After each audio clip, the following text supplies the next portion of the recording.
இறுதியா ஒரு கேள்வி. இப்போ திமுக இங்க ஒரு வலுவான கட்சியா இருக்கிறாங்க, அதிமுக இங்க பலவீனப்பட்டு போயிட்டாங்க. அப்ப இப்பேற்பட்ட நேரத்துல ஒரு விஜய் மாதிரியான ஒரு பிரபலமான நபர் வந்து ஒரு வலுவான ஒரு எதிர்கட்சியாவோ ஒரு கேள்வி கேட்கக்கூடிய இடத்துல ஒரு பிரபலமான நபர்கள் இருப்பாங்க அப்படின்ற ஒரு கருத்து இங்க இருந்துட்டு இருக்கு.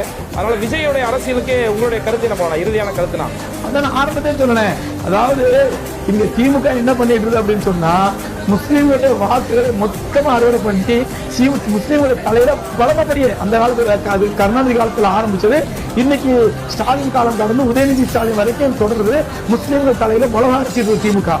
பிஜேபி வந்துருபாய் பிஜேபி வந்துருபாய் பிஜேபி வந்துருபாய்ன்னு சொல்லி புலி வருது பயமுறுத்தி முஸ்லீம்கள் ஓட்டுகளை மொத்தமா அறுவடை பண்ணிக்கிட்டு முஸ்லீம்களுக்கு எதையுமே செய்யாம ஏமாத்திட்டு இருக்கிற ஒரு கட்சி தான் திமுக. அதுல மாற்றுக்கிறது கிடையாது, அது மாற்றுக்கிறது கிடையாது. அதிமுக பலவீனப்பட்டுமே கிடக்குது, அதுல மாற்றுக்கிறது கிடையாது. இந்த நேரத்துல விஜய் மாதிரி ஒரு ஆளு ஒரு மூன்றாவது மாற்றாக வந்தால் கண்டிப்பா முஸ்லீம்கள் இருக்கணும், அதை மாற்றுக்கிறது கிடையாது.